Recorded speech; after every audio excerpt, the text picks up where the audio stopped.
ആ പേഷ്യൻറ്റിന് ഫസ്റ്റ് ഒരു ബേബി ഉണ്ടായി, നെഗറ്റീവ് ബ്ലഡ് ഗ്രൂപ്പ് ആയിരുന്നു. അവർ ആൻറ്റി ഇഞ്ചക്ഷൻ എടുത്തില്ല.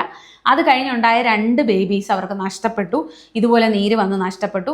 3ാമത്തെ പ്രഗ്നൻസിയാണ് ഞാൻ വർക്ക് ചെയ്യുന്ന ഹോസ്പിറ്റലിൽ വരുന്നത്. അങ്ങനെ വരുമ്പോൾ കുഞ്ഞിന് നന്നായിട്ട് നീരുണ്ടായിരുന്നു. ഒരു 28 ആഴ്ച ഏകദേശം ഉണ്ടായിട്ടുണ്ടാവും. കുഞ്ഞിനെ ജനിക്കുകയാണ് ചെയ്തത്. ജനിച്ച് കഴിഞ്ഞതിന് ശേഷം കുഞ്ഞിന് നമ്മൾ കണ്ടിന്യൂസ് ആയിട്ട് ബ്ലഡ് ട്രാൻസ്ഫ്യൂഷൻ കൊടുത്ത് റെഡിയാക്കി കുഞ്ഞിനെ എടുക്കുകയാണ് ചെയ്തത്. അപ്പോൾ എന്ത് സംഭവിച്ചു? 2ാമത് വന്ന കുട്ടി ആദ്യത്തെ കുട്ടിയുടെ ഇത് കാരണം ബാധിക്കപ്പെട്ടു. കുഞ്ഞിലെ മുതലേ O പോസിറ്റീവ് ബ്ലഡ് ഗ്രൂപ്പ് ആയിരുന്നു, എന്നാൽ ഇപ്പോൾ ചെക്ക് ചെയ്തപ്പോൾ O നെഗറ്റീവ് ആണ് എന്ന് വന്ന് പറയുന്നവരുണ്ട്. അങ്ങനെ വ്യത്യാസങ്ങൾ വരാറുണ്ട്. അത് കുഞ്ഞിലെ മുതലേ ചിലപ്പോൾ ചെക്ക് ചെയ്ത് അറിയുന്നതാവില്ല. ചിലപ്പോൾ അവർ കേട്ട് അവരുടെ മനസ്സിൽ O പോസിറ്റീവ് ബ്ലഡ് ഗ്രൂപ്പ് ആണ് എന്നുള്ളൊരു വിശ്വാസം ഉണ്ടാകുന്നതായിരിക്കും.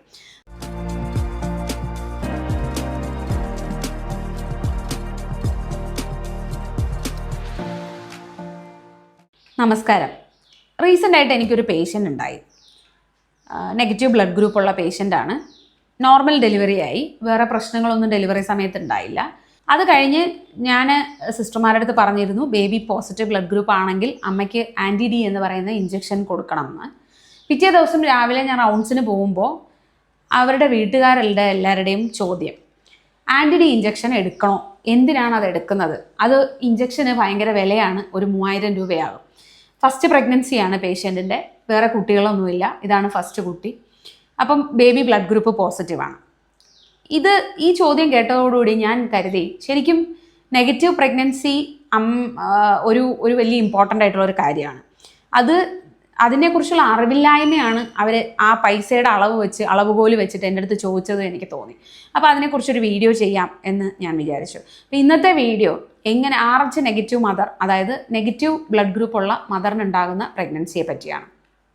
എന്താണ് അതിൻ്റെ കോംപ്ലിക്കേഷൻ, എന്തുകൊണ്ട് നമ്മൾ ഈ ഇഞ്ചക്ഷൻ എടുക്കുന്നു, ഇഞ്ചക്ഷൻ എടുക്കുന്നത് കൊണ്ട് നമുക്കുണ്ടാകുന്ന അഡ്വാൻറ്റേജ് എന്താണ്, ഇതൊക്കെയാണ് ഈ വീഡിയോയിൽ പറയുന്നത്.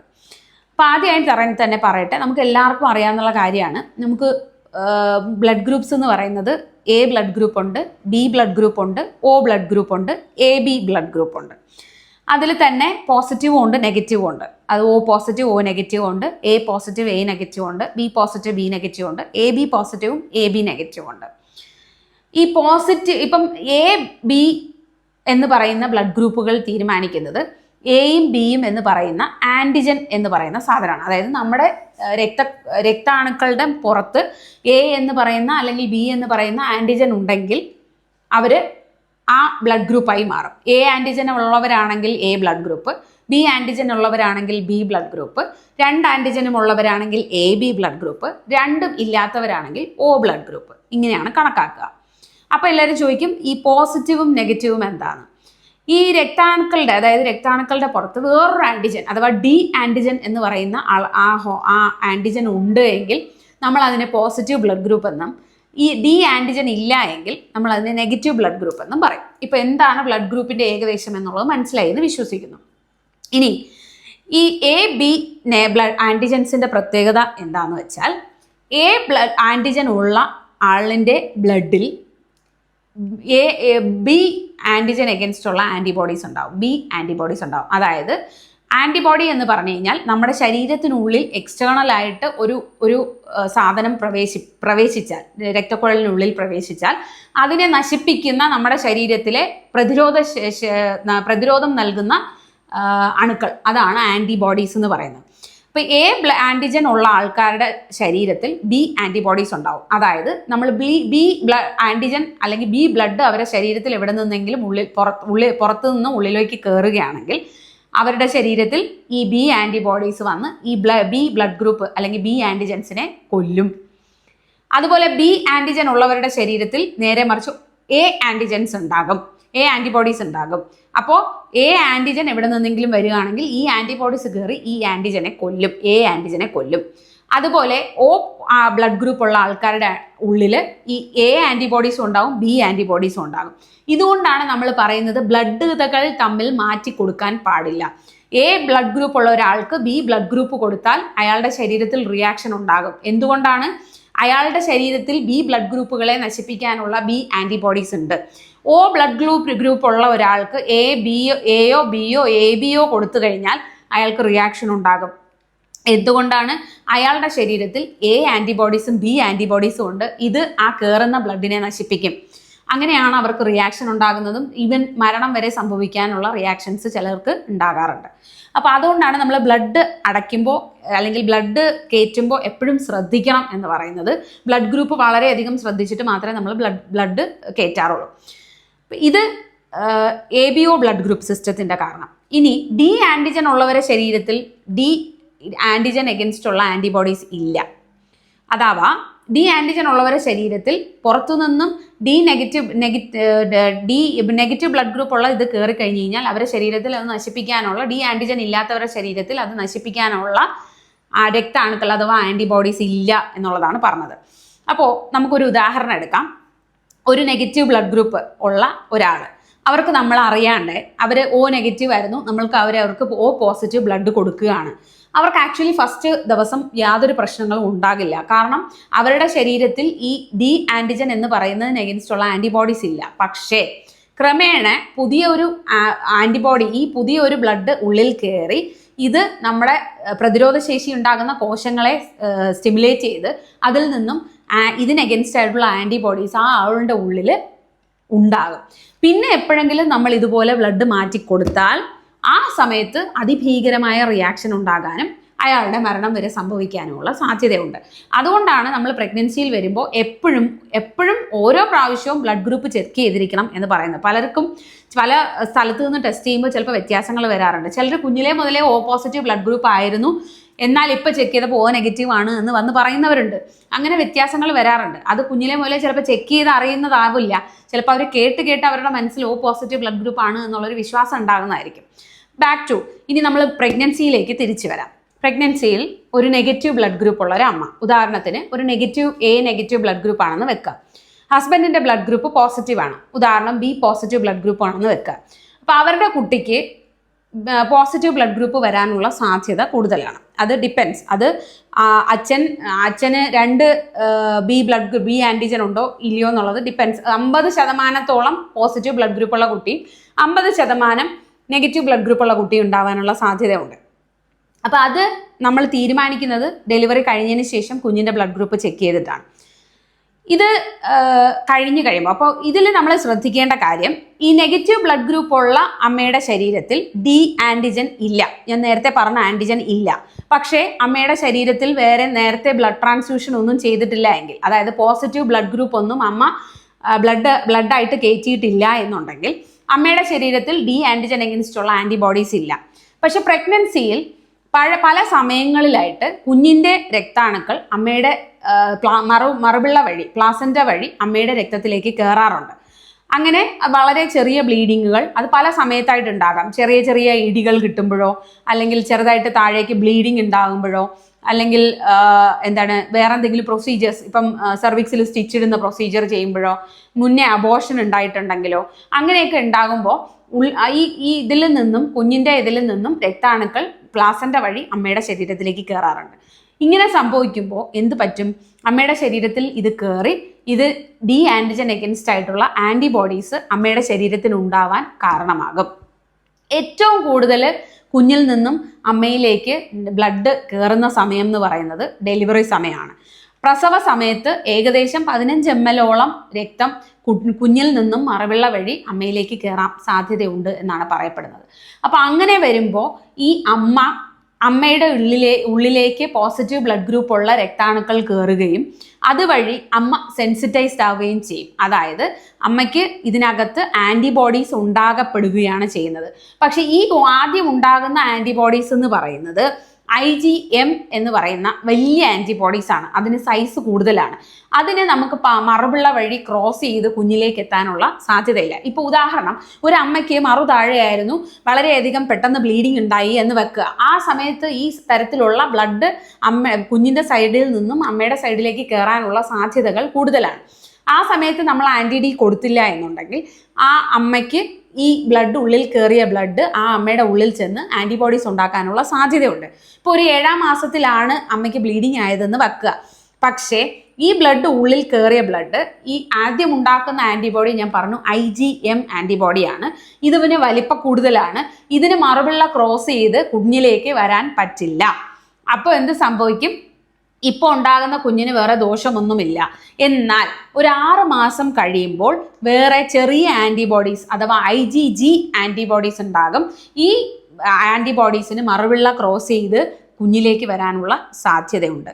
അങ്ങനെ കുഞ്ഞിലേക്ക് വരാനുള്ള ആൻറ്റിബോഡീസ് ഉണ്ടായാൽ ഇപ്പം ആ സമയത്തേക്ക് ആദ്യത്തെ കുട്ടി ഡെലിവറി ആയിട്ടുണ്ടാകും. 7 മാസത്തിൽ ബ്ലീഡിങ് ആയി, അമ്മ സെൻസിറ്റൈസ്ഡ് ആയി. പക്ഷേ കുഞ്ഞിന് ഇനി ഒരു ബാക്കി ഒരു 3 മാസം കൂടെ ഉണ്ടായിരുന്നുള്ളൂ. കുഞ്ഞ് പ്രസവിച്ചു, പക്ഷേ കുഞ്ഞിന് വേറെ പ്രശ്നങ്ങളൊന്നുമില്ല. അപ്പം ഇവർ ചിന്തിക്കുന്നത് ഈ കുട്ടിക്ക് പ്രശ്നമൊന്നുമില്ലല്ലോ, പിന്നെ നമ്മൾ എന്തിനിപ്പോൾ ഇഞ്ചക്ഷൻ എടുക്കുന്നു എന്നുള്ളതാണ്. ഓൾറെഡി അമ്മ സെൻസിറ്റൈസ്ഡ് ആയി. അമ്മയെ ഐസോ ഇമ്മ്യൂണൈസ്ഡ് മദർ എന്നാണ് പറയുക. അപ്പോൾ ഡെലിവറി കഴിഞ്ഞ ഉടനെ നമ്മൾ ഈ ആൻറ്റി ഡി എന്ന് പറയുന്ന ഇഞ്ചക്ഷൻ കൊടുത്തു കഴിഞ്ഞാൽ ഡെലിവറി സമയത്തുണ്ടാകുന്ന ബ്ലീഡിങ്ങിൽ ഏകദേശം 30 ml ബ്ലഡ് കയറിയിട്ടുണ്ടെങ്കിൽ വരെ അതിനെ പെട്ടെന്ന് ഡിസ്ട്രോയ് ചെയ്ത് അതിനെഗൻസ്റ്റ് അമ്മയ്ക്കൊരു ആൻറ്റിബോഡി ഉണ്ടാകുന്നത് തടയാൻ വേണ്ടിയിട്ടാണ് നമ്മൾ ഈ 72 മണിക്കൂറിനുള്ളിൽ ആൻറ്റി ഡി ഇഞ്ചക്ഷൻ എടുക്കണം എന്ന് പറയുന്നത്. എത്ര സമയത്തിനുള്ളിൽ? ഡെലിവറി കഴിഞ്ഞ് 72 മണിക്കൂറിനുള്ളിൽ അമ്മയ്ക്ക് ആൻറ്റി ഡി ഇഞ്ചക്ഷൻ എടുക്കണം. അപ്പോൾ അതുപോലെ ബാക്കിയുള്ള സമയത്ത് കൊടുക്കണം. ബ്ലീഡിങ് ഉണ്ടായാൽ കൊടുക്കണം, സെർവിക്സിൽ സ്റ്റിച്ച് ഇടുകയാണെങ്കിൽ കൊടുക്കണം, എന്തെങ്കിലും ട്രോമ ഇടി കിട്ടുകയാണെങ്കിൽ കൊടുക്കണം. അപ്പോൾ ഇങ്ങനത്തെ പ്രശ്നങ്ങൾ ഉണ്ടാകുകയാണെങ്കിൽ നെഗറ്റീവ് ബ്ലഡ് ഗ്രൂപ്പ് ഉള്ള അമ്മയ്ക്ക് ആൻറ്റി ഡി ഇഞ്ചക്ഷൻസ് കൊടുക്കണം. എന്തിനു വേണ്ടി? ഈ അമ്മയുടെ ഉള്ളിലേക്ക് കയറുന്ന കുഞ്ഞിൻ്റെ പോസിറ്റീവ് ബ്ലഡ് ഗ്രൂപ്പുകളെ ന്യൂട്രലൈസ് ചെയ്ത് അതിനെഗൻസ്റ്റ് അമ്മയ്ക്കൊരു റിയാക്ഷൻ ഉണ്ടാവാതിരിക്കാനാണ് ഇത് ചെയ്യുന്നത്. ഇനി ഇത് കാരണം എന്താണ് പ്രശ്നം ഫ്യൂച്ചറിൽ ഉണ്ടാകാൻ പോകുന്നത്? അപ്പം ഞാൻ ആക്ച്വലി ആ ഹസ്ബൻഡിൻ്റെ അടുത്ത് ചോദിച്ച ചോദ്യം, നിങ്ങൾക്ക് ഇനി കുട്ടികൾ വേണ്ടേ? ഇനി കുട്ടികൾ വേണ്ട എന്നാണെങ്കിൽ നിങ്ങൾ ഇഞ്ചക്ഷൻ എടുക്കേണ്ട കാര്യമില്ല. ഇഞ്ചക്ഷൻ എടുക്കണ്ട, 3000 രൂപ നിങ്ങൾ ചിലവാക്കണ്ട. എന്നാൽ ഇനിയും നിങ്ങൾക്ക് ഹെൽത്തി ആയിട്ടുള്ള നല്ല കുട്ടികൾ ജനിക്കണം എന്നുണ്ടെങ്കിൽ നിങ്ങൾ 100% ആൻറ്റി ഡി ഇഞ്ചക്ഷൻ എടുക്കണം. കാരണം നിങ്ങളുടെ ആദ്യത്തെ പ്രഗ്നൻസിയാണ്, നിങ്ങൾക്ക് ഇനിയും കുട്ടികൾ ഉണ്ടാകണം. അങ്ങനെ ഉണ്ട് എന്നുണ്ടെങ്കിൽ, ഹെൽത്തി ആയിട്ട് കുട്ടികൾ വരണം എന്നുണ്ടെങ്കിൽ നിങ്ങൾ 100% ഇഞ്ചക്ഷൻ എടുക്കണം. എന്താണ് അത് പറയാൻ കാരണം? അമ്മയുടെ ഉള്ളിൽ ഓൾറെഡി ആൻറ്റിജൻ എത്തിക്കഴിഞ്ഞു, ആൻറ്റിബോഡീസ് ഉണ്ടായിക്കഴിഞ്ഞു. 6 മാസം കഴിഞ്ഞ് കഴിഞ്ഞാൽ ഉണ്ടാകുന്ന ആൻറ്റിബോഡി എന്ന് പറയുന്നത് മറുപിള്ള ക്രോസ് ചെയ്ത് കുഞ്ഞിലേക്ക് കയറാൻ കഴിവുള്ള ആൻറ്റിബോഡിയാണ്. ഓക്കെ, ഈ അമ്മ ആൻറ്റി ഡി ഇഞ്ചക്ഷൻ എടുത്തില്ല. ഒരു 2 വർഷം കഴിഞ്ഞു, അമ്മ വീണ്ടും പ്രഗ്നൻ്റ് ആയി. വീണ്ടും പോസിറ്റീവ് ബ്ലഡ് ഗ്രൂപ്പ് ഉള്ള കുട്ടിയാണ് അമ്മയ്ക്ക് ഉണ്ടായത് എന്ന് വെച്ചോളൂ. അങ്ങനെയാണ് എന്നുണ്ടെങ്കിൽ വീണ്ടും ഈ കുട്ടിയുടെ നിന്നും അമ്മയിലേക്ക് രക്ത അണുക്കൾ കയറാനുള്ള സാധ്യതയുണ്ട്. പക്ഷേ ഇത്തവണത്തെ പ്രശ്നം എന്താണ്? അമ്മയുടെ ശരീരത്തിൽ ഓൾറെഡി ആൻറ്റിബോഡീസ് ഉണ്ട്. അതുപോലെ തന്നെ മെമ്മറി ബി സെൽസ് എന്ന് പറയും, അതായത് ഓൾറെഡി വന്ന ഒരു അണുവിനെ നശിപ്പിക്കാൻ ഓർത്ത് വയ്ക്കുന്ന സെൽസ്, കോശങ്ങൾ.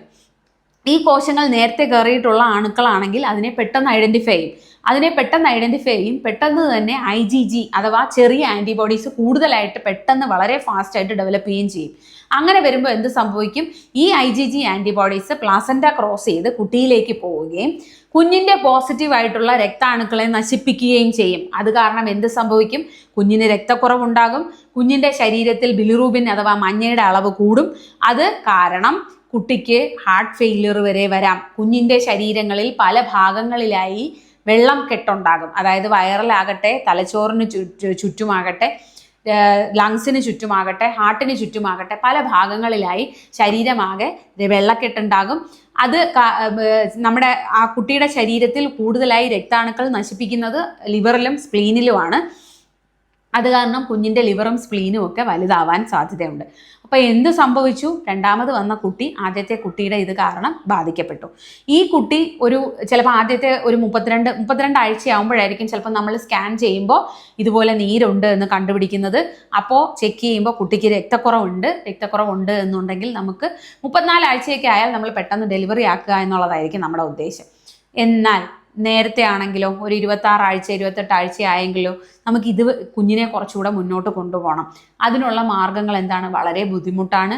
വളരെ വളരെ വലിയ സെൻറ്ററുകളിൽ മാത്രമേ നമുക്കത് ചെയ്യാൻ പറ്റൂ. ഉള്ളിൽ വെച്ച് തന്നെ കുഞ്ഞിലേക്ക് രക്തം കയറ്റേണ്ടി വരും. അത്രത്തോളം രക്തം നശിപ്പിക്കപ്പെടുന്നത് കൊണ്ട് അത്രത്തോളം രക്തം കുഞ്ഞിന് അമ്മയുടെ യൂട്രസിനുള്ളിൽ വെച്ച് തന്നെ രക്തം കയറ്റേണ്ട അവസ്ഥ വരേണ്ടതുണ്ട്. അപ്പം അങ്ങനെ ഒരു സംഭവം നടക്കാതിരിക്കാനാണ് നമ്മൾ ഈ ആൻറ്റി ഡി എന്ന് പറയുന്ന ഇഞ്ചക്ഷൻ എടുക്കുന്നത്. ഇത് ശരിക്കും ഞാൻ സീരിയസ് ആയിട്ട് കണ്ടിരിക്കുന്നത് ഞാൻ പഠിക്കുന്ന കാലങ്ങളിലാണ്. ആക്ച്വലി ഇത് നമ്മൾ ബുക്കുകളിൽ മാത്രം വായിക്കുന്ന കാര്യങ്ങൾ. ഒരു തമിഴ്നാട്ടിലുള്ള പേഷ്യൻ്റാണ്. ആ പേഷ്യൻറ്റിന് ഫസ്റ്റ് ഒരു ബേബി ഉണ്ടായി, നെഗറ്റീവ് ബ്ലഡ് ഗ്രൂപ്പ് ആയിരുന്നു. അവർ ആൻറ്റി ഡി ഇഞ്ചക്ഷൻ എടുത്തില്ല. അത് കഴിഞ്ഞുണ്ടായ 2 ബേബീസ് അവർക്ക് നഷ്ടപ്പെട്ടു, ഇതുപോലെ നീര് വന്ന് നഷ്ടപ്പെട്ടു. 3ാമത്തെ പ്രഗ്നൻസിയാണ് ഞാൻ വർക്ക് ചെയ്യുന്ന ഹോസ്പിറ്റലിൽ വരുന്നത്. അങ്ങനെ വരുമ്പോൾ കുഞ്ഞിന് നന്നായിട്ട് നീരുണ്ടായിരുന്നു. ഒരു 28 ആഴ്ച ഏകദേശം ഉണ്ടായിട്ടുണ്ടാവും. കുഞ്ഞിനെ ജനിക്കുകയാണ് ചെയ്തത്. ജനിച്ച് കഴിഞ്ഞതിന് ശേഷം കുഞ്ഞിന് നമ്മൾ കണ്ടിന്യൂസ് ആയിട്ട് ബ്ലഡ് ട്രാൻസ്ഫ്യൂഷൻ കൊടുത്ത് റെഡിയാക്കി കുഞ്ഞിനെ എടുക്കുകയാണ് ചെയ്തത്. പക്ഷെ അങ്ങനെ എപ്പോഴും ഉണ്ടായിക്കൊള്ളണമെന്നില്ല. അങ്ങനെയുള്ള ഫെസിലിറ്റീസ് എല്ലാ ഹോസ്പിറ്റൽസിലും ഉണ്ടാകണം എന്നില്ല. അത് ഓരോ പ്രഗ്നൻസി കഴിയും തോറും കുറച്ചുകൂടെ നേരത്തെ കുഞ്ഞിനെ നമുക്ക് നഷ്ടപ്പെട്ടുകൊണ്ടേയിരിക്കും. ആദ്യത്തെ പ്രഗ്നൻസിയിൽ 34 ആഴ്ചയിലാണ് കുഞ്ഞിന് പ്രശ്നം വന്നു തുടങ്ങിയെങ്കിൽ 2ാമത്തെ പ്രഗ്നൻസി അല്ലെങ്കിൽ 3ാമത്തെ പ്രഗ്നൻസി എത്തുമ്പോൾ അത് ചിലപ്പോൾ 22 ആഴ്ച, 20 ആഴ്ച, 25 ആഴ്ചയിലൊക്കെ കുഞ്ഞിന് വെള്ളക്കെട്ട് കാരണം കുഞ്ഞ് മരിച്ചു പോകാനുള്ള ഉള്ളിൽ വെച്ച് മരിച്ചു പോകാനുള്ള കാരണമാകും. അപ്പോൾ ഇത് നമുക്ക് എങ്ങനെ ടെസ്റ്റ് ചെയ്യാം? നമ്മൾ നെഗറ്റീവ് ബ്ലഡ് ഗ്രൂപ്പ് ഉള്ള എല്ലാ അമ്മമാർക്കും ആക്ച്വലി 28 ആഴ്ചയാകുമ്പോൾ, ഫസ്റ്റ് പ്രഗ്നൻസി ആകുമ്പോൾ 28 ആഴ്ചയാകുമ്പോൾ നമ്മൾ ICT എന്ന് പറയുന്ന ഇൻഡയറക്റ്റ് കൂംസ് ടെസ്റ്റ് എന്ന് പറയുന്ന ടെസ്റ്റ് ചെയ്യണം എന്നാണ് പറയുന്നത്. അതെന്തിനാന്ന് ചോദിച്ചാൽ ICT പോസിറ്റീവ് ആണെങ്കിൽ അമ്മയുടെ ശരീരത്തിൽ ഓൾറെഡി ആ ആൻറ്റിബോഡീസ് ഉണ്ടായി കഴിഞ്ഞു എന്നുള്ളതാണ് കാണിക്കുന്നത്. അങ്ങനെയാണെങ്കിൽ പിന്നെ നമ്മൾ എന്ത് ചെയ്യും? ICT ടൈറ്റർ എന്ന് പറഞ്ഞൊരു സാധനം നോക്കും. അത് നോക്കുമ്പോൾ 1ൽ 16ൽ കൂടുതലായിട്ട് വരികയാണെന്നുണ്ടെങ്കിൽ കുഞ്ഞിന് ദോഷം ഉണ്ടാവാനുള്ള സാധ്യത കൂടുതലാണ്. അതിൽ താഴെയാണ് എന്നുണ്ടെങ്കിൽ വളരെ വലിയ പ്രശ്നങ്ങളൊന്നും ഉണ്ടാകില്ല. അത് നമ്മൾ മോണിറ്റർ ചെയ്ത് കൊണ്ടുപോയാൽ മതി. അപ്പം ഇങ്ങനെയുള്ള പ്രശ്നങ്ങൾ ഭാവിയിലെ പ്രഗ്നൻസിയിൽ ഉണ്ടാകും എന്നുള്ള ബുദ്ധിമുട്ടുണ്ടാകും എന്നുള്ള കാരണമാണ് നമ്മൾ ആൻറ്റി ഡി ഇഞ്ചക്ഷൻ എടുക്കണം എന്ന് പറയുന്നത്. ആക്ച്വലി പുറത്തുള്ള രാജ്യങ്ങളിൽ അമ്മയ്ക്ക് ഇറസ്പെക്റ്റീവ്, അതായത് ICT നെഗറ്റീവ് ആണ് എന്നുണ്ടെങ്കിൽ നമ്മൾ 28 ആഴ്ചയിൽ ഒരു ഇഞ്ചക്ഷൻ ആൻറ്റി ഡി അമ്മയ്ക്ക് കൊടുക്കാറുണ്ട്. അതെന്തിന് എന്ന് ചോദിച്ചു കഴിഞ്ഞാൽ അതുവരെ എന്തെങ്കിലും ബ്ലഡ് കുഞ്ഞിൽ നിന്നും അമ്മയിലേക്ക് കയറിയിട്ടുണ്ടെങ്കിൽ അതിനെ ന്യൂട്രലൈസ് ചെയ്യാൻ വേണ്ടിയിട്ടാണ്. അത് കഴിഞ്ഞ് ഡെലിവറി കഴിയുമ്പോൾ 72 മണിക്കൂറിനുള്ളിൽ വീണ്ടും നമ്മൾ ആൻറ്റി ഡി എടുക്കും. ശരിക്കും ഇന്ത്യയിൽ നമുക്ക് അങ്ങനെ ഒരു ICOG recommendation, Indian college of obstetrics and gynaecology recommendation അനുസരിച്ച് 28 ആഴ്ചയിൽ നമ്മൾ ഇഞ്ചക്ഷൻ എടുക്കണം എന്നില്ല. പക്ഷേ ഇതുപോലെ ബ്ലീഡിങ് ഉണ്ടാവുകയാണെങ്കിലോ അല്ലെങ്കിൽ എപ്പോഴെങ്കിലും നമ്മൾ പ്രൊസീജിയേഴ്സ് എന്തെങ്കിലും ചെയ്യുകയാണ് എന്നുണ്ടെങ്കിലോ, അതായത് സ്റ്റിച്ച് ഇടുന്ന പോലെ പ്രൊസീജിയേഴ്സ് എന്തെങ്കിലും ചെയ്യുകയാണെന്നുണ്ടെങ്കിലോ, അങ്ങനെയൊക്കെ ഉണ്ട് എന്നുണ്ടെങ്കിൽ നമ്മൾ എപ്പോഴും അമ്മയ്ക്ക് വഴുതി വീണിട്ട് ബ്ലീഡിങ് ആവുക, വയറിന് ഇടി കിട്ടുക, അങ്ങനെയൊക്കെ വരികയാണെങ്കിൽ നമ്മൾ ആൻറ്റി ഡി എടുക്കുന്നതാണ് ബെറ്റർ. കാരണം നമുക്ക് ഫ്യൂച്ചർ പ്രഗ്നൻസിയിൽ ഫ്യൂച്ചർ ബേബീസിനെ പ്രൊട്ടക്റ്റ് ചെയ്യാൻ വേണ്ടിയിട്ടാണ് എന്നുള്ളതാണ്. അപ്പോൾ എന്താണ് ആൻറ്റി ഡി ഇഞ്ചക്ഷൻ്റെ ഇമ്പോർട്ടൻസ് എന്നും അത് എന്തിനെടുക്കണമെന്നും എന്താണ് അതിൻ്റെ പിന്നെ ഭാവിയിൽ വരാൻ പോകുന്ന ഇഷ്യൂസ് എന്നും നിങ്ങൾക്ക് മനസ്സിലായെന്ന് വിശ്വസിക്കുന്നു. നന്ദി, നമസ്കാരം.